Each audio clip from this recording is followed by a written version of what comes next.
Okay, so back to the conflict crisis of the rising action. So the next thing that happens as we experience all of these adventures is that in the meantime, we're having crisis and conflicts, right? Man versus self. This is when we're self-doubting. This is when we're afraid. This is when we're angry. And of course, anger comes from fear. This is when we start having man versus society. Man versus society. What does that mean? Expectations, norms, cultures, government, rules that are externally imposed and differ across regions, across time eras, and across continents. Man versus technology or machine. Right now, every day for that matter, I'm having man versus technology or machine conflict. The computer crashes, the phone rings.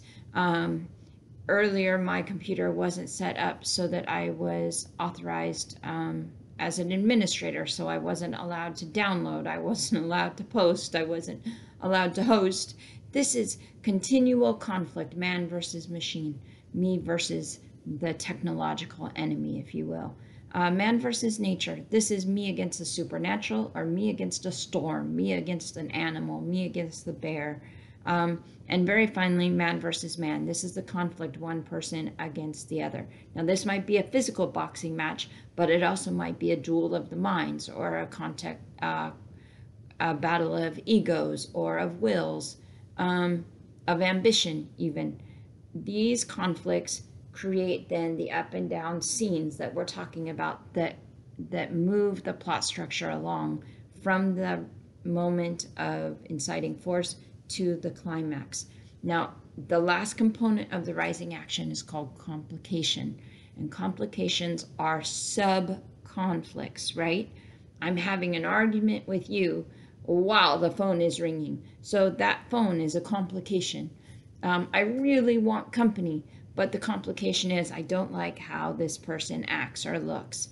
I'm hungry. Complication might be that there's no food in the fridge.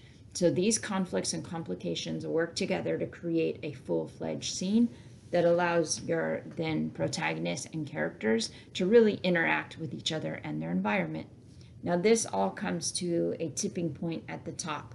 Every hero's journey has a climax, and sometimes it's at the half mark and sometimes it's at the 2/3 mark.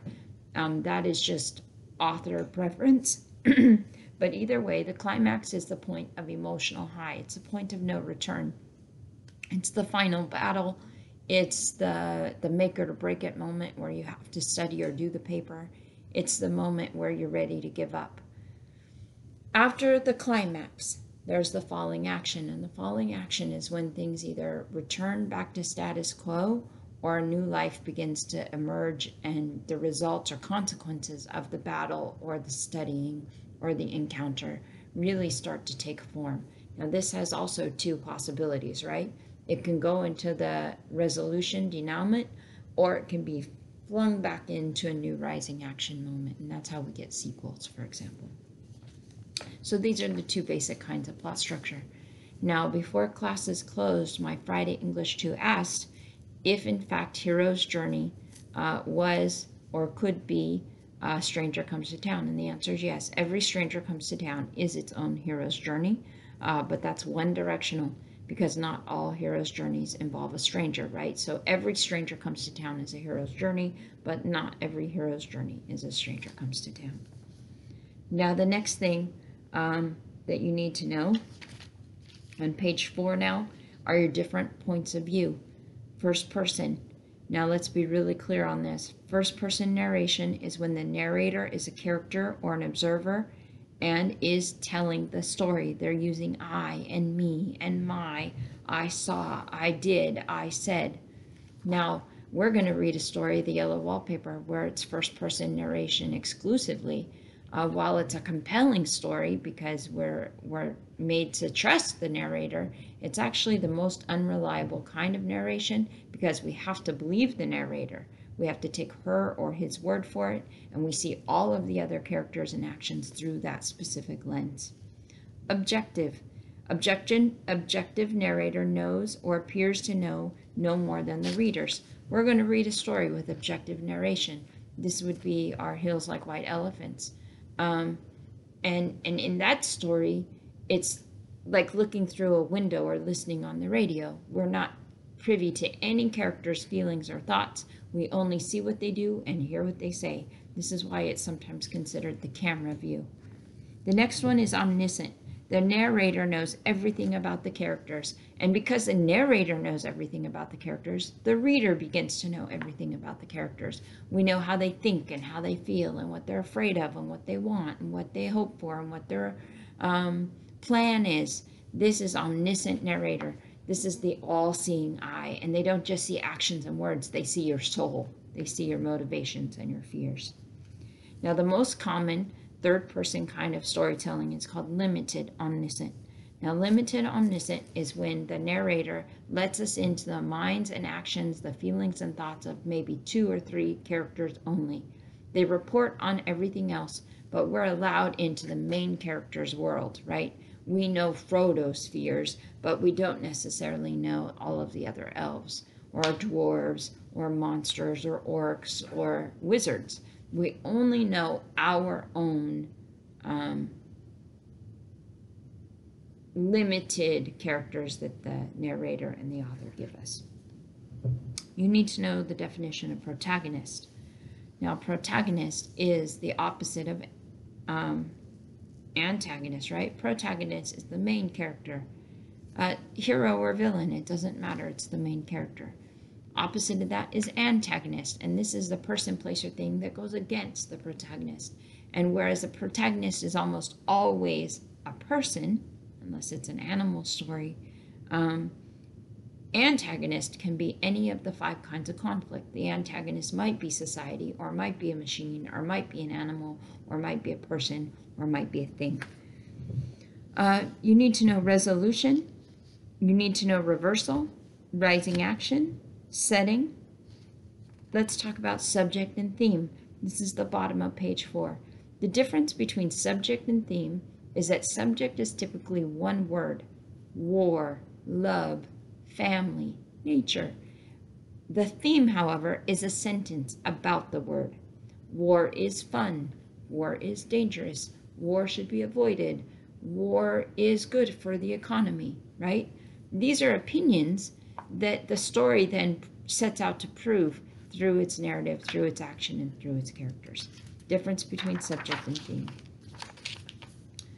The next thing you should probably know is symbol, and then theme, as we just talked about, and tone. The implied attitude of a writer toward the subject matter and the character of a work. So the tone is the author's tone, not the narrator's tone, and I want to be really clear about that. When we talk about the tone of a story, we're talking about the author's overwhelming attitude towards a topic. Now on page 5, there are all kinds of literary devices.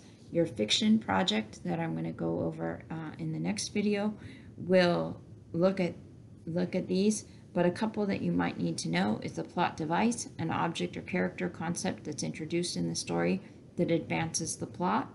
A plot twist, an unexpected turn in the story that gives new view on the entire topic. For example, if you watch a film and at the end turns out that the main character was sleeping and the whole thing that you thought was real was a dream. Well, that changes the whole movie, doesn't it? Death trap. This is a device that villains use to kill the protagonist and satisfy their own sadistic desires. When I think death trap, I think of the Joker, especially in the old versions of Batman, constantly trying to come up with new ways to trap or kill the hero. Comic book death. So comic book death is this interesting literary trick that some authors use. It annoys me personally, but this is when we kill the character off and then suddenly at the end they show up again for no explained reason. This is Dumbledore, who dies in book 5 but then appears alive and talking to Harry in book 7 in the train station. This is when we kill off a mentor, but then the mentor isn't really dead. We're seeing the Marvel movies do this a lot, where they actually kill somebody, but in a different sequel, they've been rematerialized somehow without explanation. The dark and stormy night cliche, I think of Scooby-Doo. Reverse chronology, we're going to actually read a story like that. That's Rose for Emily. It's told from the perspective of the ending of the story, and it works toward the climax, but it begins after the fact. It begins in the resolution. Other things that you should know are Chekhov's gun. This is an item introduced early in the story that plays a central role. And it's very similar to a plot coupon, which is an object that is crucial for resolving the conflict and completing the story. The next bit of this packet goes into visions and different kinds of endings. And then on page 6, I share with you situational archetypes, setting archetypes, symbolic archetypes, color symbolism, meaning of numbers, meaning of shapes. On page 8, there's animal symbolism. On page 4, there's sacred trees and their meanings. Anytime a story has the name of a tree, it's not an accident. And then on page 10, you have 99 archetypes and stock characters that you need to become familiar with, because part of what you're going to do in your fiction project is identify the different stock characters, their archetypes, and why they matter to this plot structure. That's the entirety of the fiction project, the fiction pack. And now I'm going to post the videos and open up a discussion board for questions. Have a great day.